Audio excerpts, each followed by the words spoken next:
súper amplio. Hay personajes importantes en el mundo entero que han fallecido justamente producto del COVID-19, Salfate, y nos vamos a Colombia.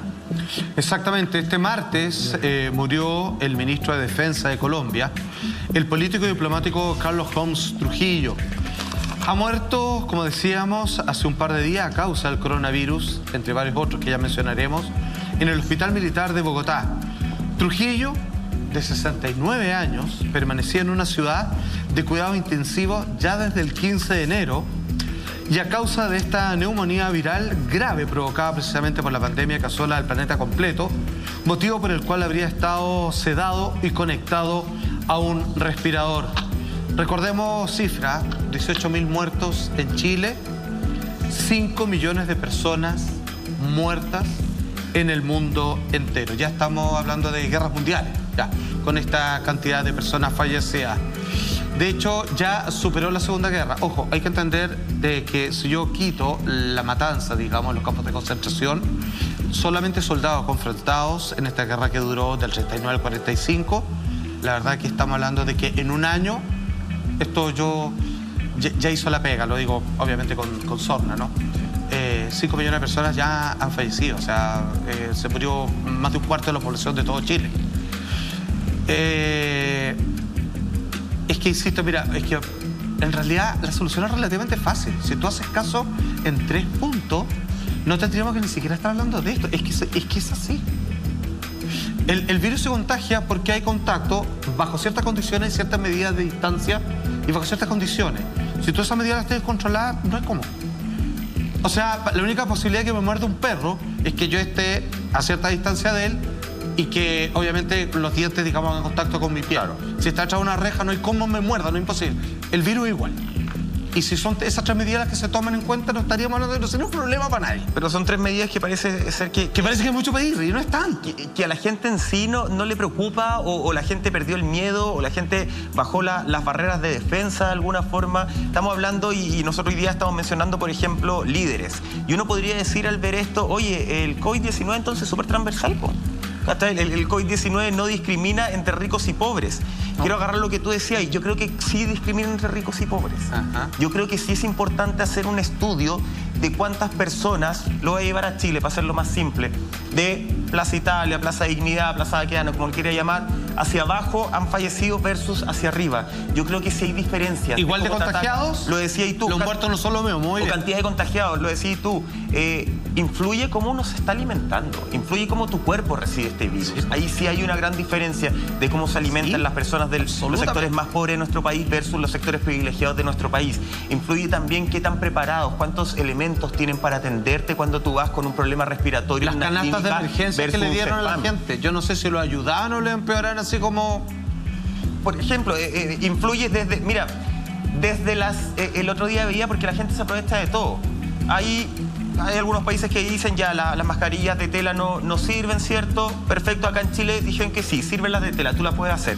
Pero hay gente que está vendiendo, por ejemplo, estas de 3 capas, a un precio un poquito más bajo, pero que en realidad es una capa, que es como una telita de cebolla, que pasa el agua, pasa absolutamente todo. Entonces tú decís, claro, probablemente la gente de estrato socioeconómico más bajo tiene acceso a esa porque las ve más baratas, porque dice yo aquí puedo ahorrar, puedo comprar más masa, pero al final no te terminan protegiendo. Exacto. Yo creo que el COVID-19 sí discrimina en cuanto a rango socioeconómico. Y ese es un análisis que en algún minuto probablemente tenemos. ¿Tienen acceso a otra medicina? ¿Sí o no, Monty? O sea, digamos las cosas como son. Sí, porque es difícil. A eso también súmale que obviamente la gente que tiene menos recursos tiene que transportarse, por ejemplo, en metro, en micro, está más expuesta a las aglomeraciones.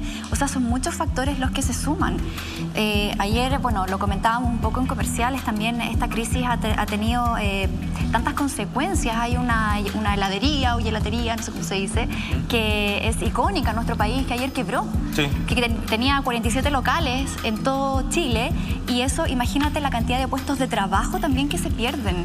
Gente que deja de llevar el sustento a su casa porque se quedó sin trabajo. Y se van sin minuto. Porque este tipo de cosas, los quiebres de las empresas, es algo que vamos a empezar a ver cada vez más seguido probablemente, porque las ayudas para poder mantener esas fuentes laborales, ayudas estatales, no fueron las suficientes. O sea, pasó que al final a las empresas o a las pymes, a las que más necesitan la verdadera ayuda, se les ofreció ayuda con créditos. Entonces, al final, esto es un círculo. Eso es un círculo. ¿Y quiénes son los más perjudicados? Las personas con menos recursos, que dependen de ese trabajo, que son trabajadores que dependen de su empleador, que probablemente no tienen capacidad de ahorro y no tienen cómo enfrentar 6 o 10 meses sin trabajo. Entonces, esto es súper complejo. Y todo vuelve finalmente a cómo lo podemos frenar con la responsabilidad individual de cada uno. Nada más. Oye, estamos hablando justamente de celebridades, de personajes a lo mejor que están en una línea un poco más de privilegio y que lamentablemente han fallecido por COVID-19. Que han dado una pelea pública. Dando una pelea pública, y justamente pasa con la señora del alcalde de Pucón. Estamos hablando de Eliana Figueroa, de 78 años. Estamos viendo ahí imágenes junto a su esposo, quien murió producto de COVID-19. Ella se encontraba internada en la clínica alemana de Temuco y conectada a un ventilador mecánico. Pucón está con Salfate 3 días de duelo comunal de alguna forma.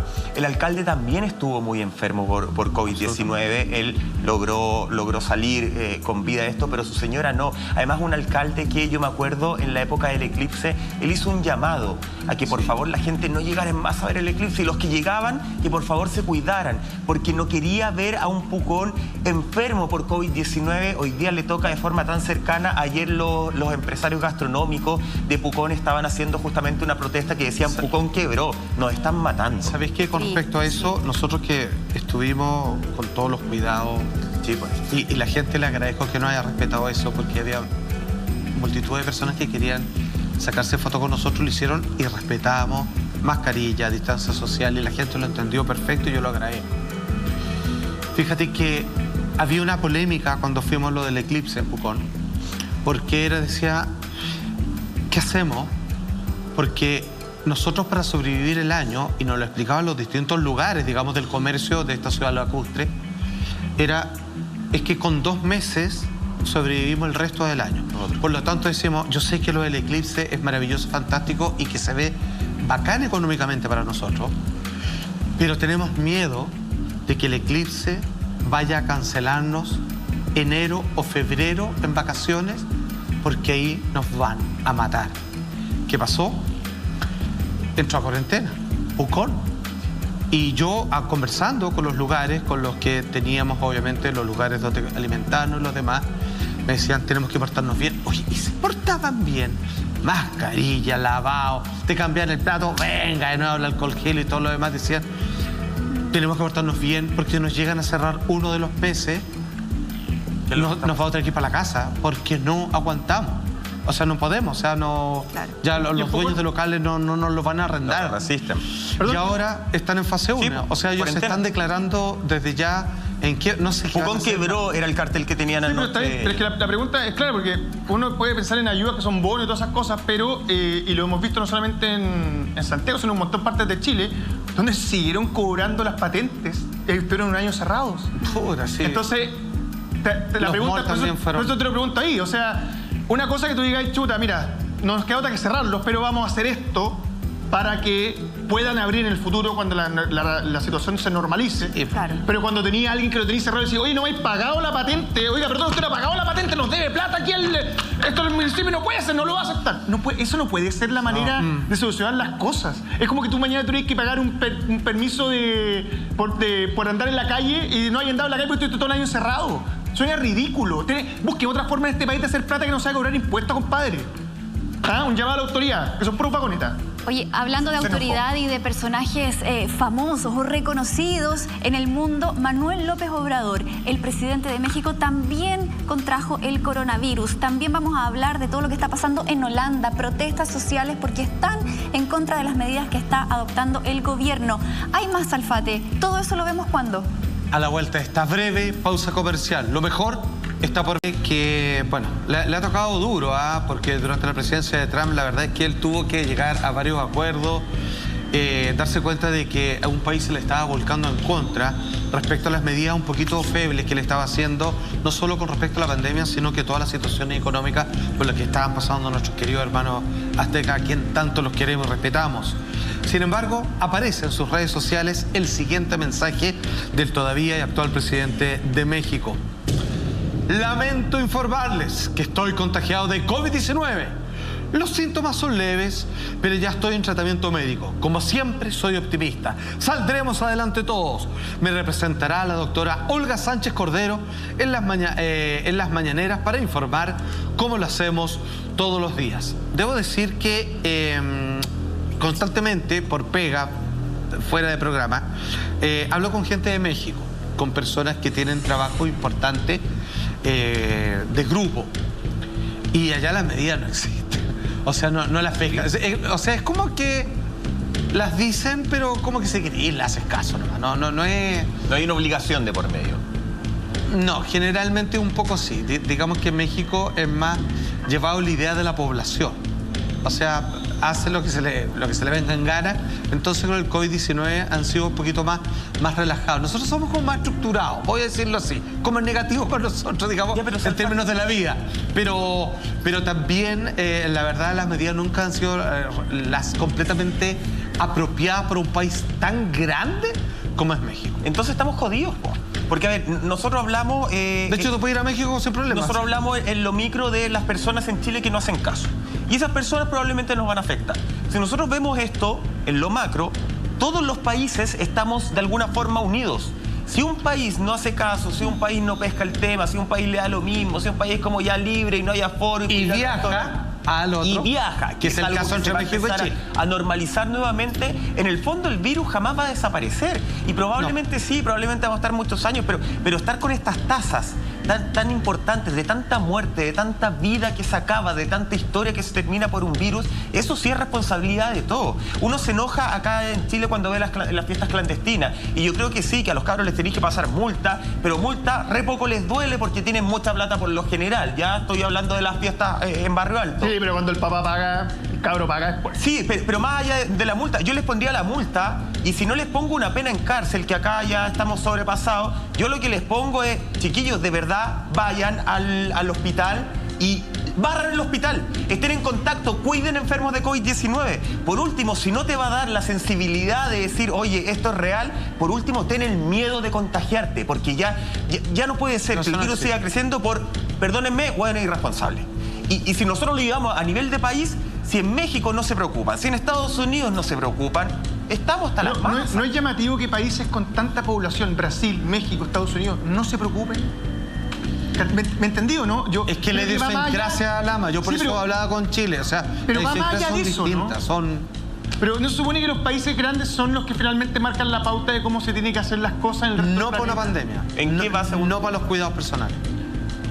Me es bastante llamativo. No sé, no porque no creo que no crean, sino que finalmente no sé, güey. Está conspiranoico esta semana Lama. Lo que pasa es que yo no me trago nada. Eso es lo que me pasa. Soy que las cifras de VIH y todo se dan en estos mismos países grandes. Claro, pero no sé, es que es difícil creer, porque ¿cómo vas a entender que países que tienen políticas como las que tienen a nivel internacional, que firman acuerdos como los que firman a nivel internacional, que están metidos en los organismos más importantes, que posiblemente tienen mucha mejor información que la que tenemos nosotros, no hagan caso? Porque les preocupó la economía más que la vida en algún minuto, ¿no? Puede ser también. Parte por los liderazgos también, o sea, sin ir más lejos, Estados Unidos y Brasil, desde un principio, ambos presidentes fueron súper ajenos al fenómeno de la pandemia, o sea, no creían que esto iba a tener esta potencialidad y no se atacó el problema desde la raíz, y también se empezó como a generar este escenario de que estaba todo bien, que no iba a pasar a mayores, de lo cual mucha gente también se colgó de esa realidad, esa falsa realidad, porque después los números y las cifras y las personas que han fallecido hablan por sí solas. Entonces, al final yo creo que tiene que ver un poco en cómo los líderes manejaron la pandemia desde el principio. Y lo otro también que me sorprende bastante... Y la relación que tienen con su pueblo, porque aquí, digamos, está de capa caída la credibilidad también. Entonces, es que la realidad es una cuestión que está pasando en todo el mundo, no solamente en Chile o Estados Unidos, Brasil, o sea... Nosotros veníamos de un estallido social, pandemia. Está la mesa servida para un nuevo orden. A nivel mundial, es que sí, está la mesa servida. Yo no sé si eso me da miedo o estoy con el chip de que en algún momento digo, por favor, que venga alguien y nos ordene a nivel planeta. Algo eso es lo que se viene después, es el orden mundial. ¿Está la escoba? Sí. ¿Están con problemas? Sí. Necesito ¿Le ponemos orden? Sí, ya, pero vamos a hacer todo esto. Me vendí. No, quería volver un poquito al tema que hablaba la ama de las fiestas clandestinas y todo esto que hemos visto por parte de la gente más joven, que yo sigo pensando que hay mucha gente, no sé, veinteañera, treintañera incluso, que creen que son inmortales y que esto no les va a afectar en nada. A mí me ha tocado ver gente cercana, amigas, de hecho, la semana pasada, una amiga muy cercana de un grupo que tengo, de Paul, embarazada, cayó intubada en la clínica. No, de 30 años, joven, sana. Sin enfermedad de base, que es lo que se decía antes. Entonces, al final, lamentablemente, cuando no te toca vivirlo a ti en carne propia o con tus cercanos, pucha que es fácil bajarle el perfil, po. Pero después, cuando uno está con esos casos al lado y los estás viendo y estás viendo el daño que genera y el dolor que provoca dentro de una familia o dentro de un círculo de amigos, la visión cambia. Y lamentablemente hay personas que parece que necesitan pasar por eso para poder darse cuenta, cuando uno no debería llegar a poder pasar por eso. Uno debería tomar conciencia ya viendo lo que está pasando en el mundo, en los noticieros, en lo que vemos a través de las redes o la gente que comenta sus testimonios. Hay mucha gente que comenta desde sus mismas plataformas y dicen, oye, a mí me pasó esto, mira mi foto, así quedé, estoy así. Entonces, y para terminar, justamente en Perú, el presidente de la Sociedad Peruana de Medicina Intensiva daba una alarma bastante cruda que decía que en ese país ya el sistema hospitalario está completamente colapsado y que ha llamado mucho la atención que han llegado a los centros de urgencia personas jóvenes que están ser atendidas porque que era llegan parte de la segunda mutación en exactamente. Entonces yo creo que acá todavía no se le toma el peso a eso, a que este virus no está discriminando ni por edad, ni por localización geográfica, ni por bolsillo, plata, lo que sea. Este virus está atacando a todo el mundo y al final es un azar. Tú no sabes cómo te va a pegar a ti.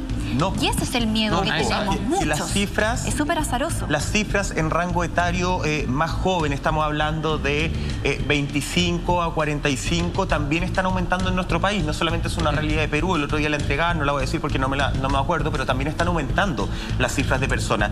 A mí me parece que eso es lo peligroso, lo que tú decías ahí. Es necesario que en cada familia exista un muerto por COVID-19 o una persona entubada para generar la conciencia. Yo creo que no. Yo creo que no tenemos que llegar a esa cifra efectivamente.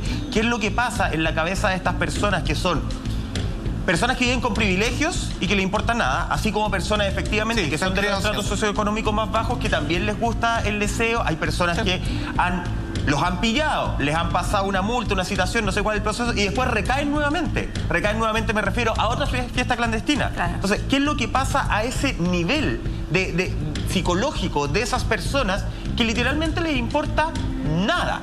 No les importa a su familia, no les importa a sus vecinos. Yo entiendo que nosotros, lo que hablábamos antes, nos crían con este ánimo competitivo y uno efectivamente dice, ya, ¿cómo me desprendo desde ahí?